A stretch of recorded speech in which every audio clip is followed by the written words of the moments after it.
নমস্কার বন্ধুরা, আপনাদের সকলকে স্বাগতম জানাই নতুন পাঠশালা ইউটিউব চ্যানেলে। অনেক চেষ্টা করেও ঘরে আর্থিক সচ্ছলতা নেই, পরিশ্রম করলেও সাফল্য আসে না। জ্যোতিষশাস্ত্র অনুসারে অনেক সময় বাড়িতে অতিরিক্ত নেতিবাচক শক্তি বা দেবী দেবতা ও পূর্বপুরুষদের আশীর্বাদের অভাবে শারীরিক, মানসিক, আর্থিক ও পারিবারিক সমস্যার সম্মুখীন হতে হয়।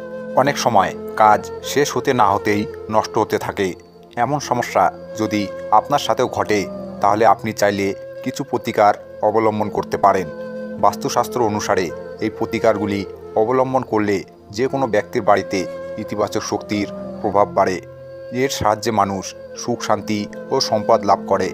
আসুন জেনে নেওয়া যাক পরিবারের উন্নতি পেতে কি করা উচিত। যা সম্পূর্ণ জানতে আজকের এই ভিডিওটি মনোযোগ সহকারে দেখতে থাকুন।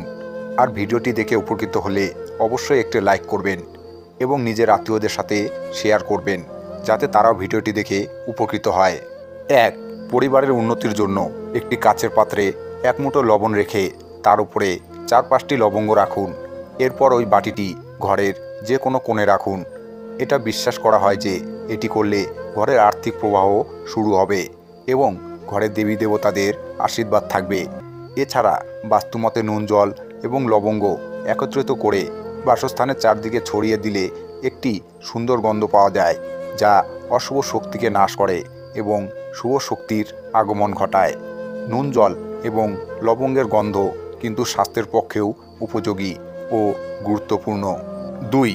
যখন দেখবেন আপনার জীবনে দুর্ভাগ্য কিছুতেই যাচ্ছে না, তখন শনিবার দিন কালো রঙের জুতো কিনে শনি মন্দিরের একটু দূরে সোজাসুজি গিয়ে পুরনো জুতোটা খুলে রেখে নতুন জুতো পায়ে দিয়ে ঘরে চলে আসবেন।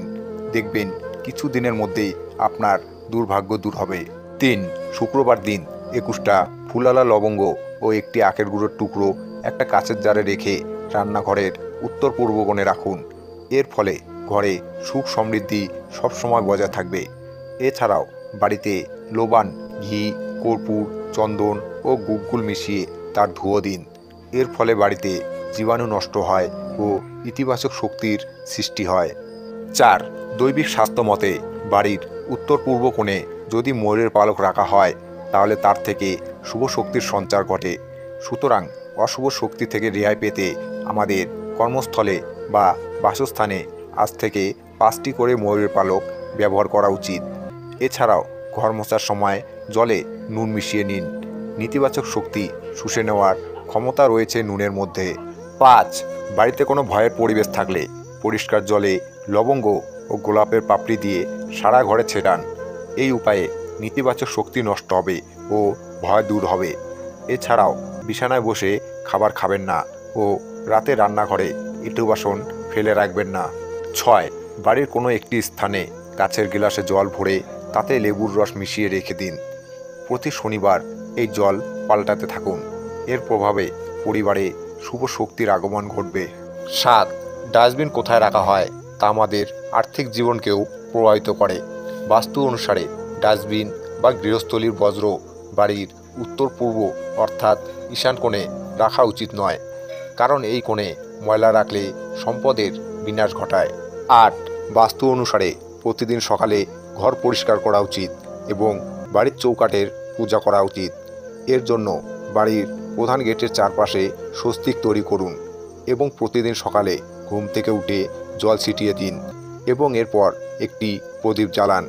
এটা বিশ্বাস করা হয় যে এতে বাড়িতে ইতিবাচক শক্তি আসে। 9. সম্পদ বৃদ্ধির জন্য হনুমান চালিসা পাঠ করুন।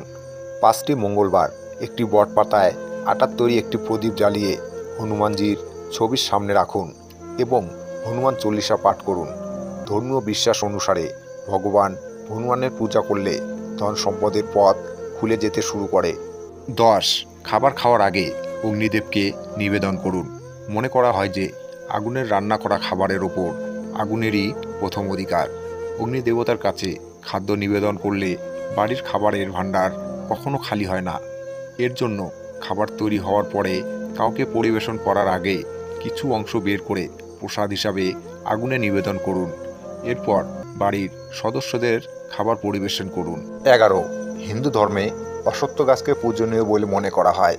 শনিবার অশ্বত্থ গাছকে কালো তিল, কাঁচা দুধ, গঙ্গা জল, গুড় ও মধু তামা বা রূপার পাত্রে রেখে নিবেদন করুন। তারপর সরিষার তেল দিয়ে একটি প্রদীপ জ্বালান। প্রতি শনিবার এই কাজ করলে দুর্ভাগ্য দূর হবে। 12. সাধারণত সবাই পূজা ঘরে দেবী লক্ষ্মীর ছবি বা মূর্তি রাখেন, কিন্তু খুব কম মানুষই রান্নাঘরে দেবী লক্ষ্মীর ছবি রাখেন।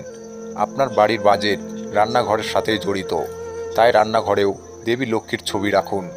এছাড়াও মা অন্নপূর্ণাকে খাদ্য ভাণ্ডারের দেবী বলা হয়। শাস্ত্রমতে যে বাড়িতে অন্নপূর্ণার আশীর্বাদ থাকে সেখানে অন্ন ও অর্থের অভাব থাকে না। এতে মা লক্ষ্মীর সাথে আপনার রান্নাঘরে দেবী অন্নপূর্ণাকে স্থান দিন। প্রতিদিন সকাল সন্ধ্যা রান্নাঘরে এই দুই দেবীর পূজা করুন এবং ধূপ জ্বালান। এতে আপনার ভাণ্ডার সর্বদা পূর্ণ থাকবে এবং আপনি গৃহস্থলীর বাজেটও সঞ্চয় সাফল্য পাবেন। 13. কুকুর এসে দরজায় বসে থাকলে তাকে পিটিয়ে তাড়িয়ে দেওয়ার পরিবর্তে তাকে রুটি দেওয়া উচিত। এটি রাহু, কেতু এবং শনি এই তিনটি গ্রহের অশুভ প্রভাব দূর করে। এছাড়াও পিতৃপুরুষদেরও আশীর্বাদ পাওয়া যায় এবং গৃহে অন্ন, অর্থ ও দেবী লক্ষ্মী অধিবাস করেন, অর্থাৎ আপনার উপার্জনের সমৃদ্ধি থাকে। 14. যে কোনো শুভ কাজে কর্পূরের বিশেষ গুরুত্ব রয়েছে, এমনটা বিশ্বাস করা হয়। বাড়িতে কর্পূর জ্বালালে বাস্তুদোষের পাশাপাশি নেতিবাচক শক্তি থেকে মুক্তি পাওয়া যায়। তাই সপ্তাহে একবার কর্পূর জ্বালান, এতে করে আরও পজিটিভ এনার্জি তৈরি হয়। 15. সন্ধ্যায় পূজা করার সময় একটি সরিষার তেলের প্রদীপ জ্বালিয়ে তাতে 2টি লবঙ্গ রাখুন। আপনি চাইলে প্রতিদিন প্রবেশদ্বারের দুপাশে বা একপাশে এই প্রদীপ জ্বালাতে পারেন। এতে করে দেবদেবীর সাথে সাথে পূর্বপুরুষদের আশীর্বাদ পাওয়া যায়, যা ঘরে উন্নতি নিয়ে আসে। 16. ঘরের চারদিকে অর্থাৎ উত্তর, দক্ষিণ, পূর্ব, পশ্চিম দিকে এই জিনিসগুলো রাখবেন না।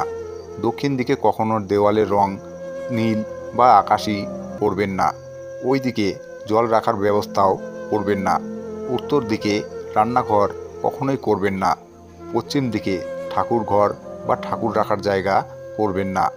পূর্ব দিকে কখনোই আবর্জনা, লোহার জিনিস, অপরিষ্কার ভাঙ্গা জিনিস ইত্যাদি রাখবেন না। এই 4টি কাজ করলে আপনার বাস্তু ঠিক থাকে না। 17. এই কাজগুলি কখনো করবেন না।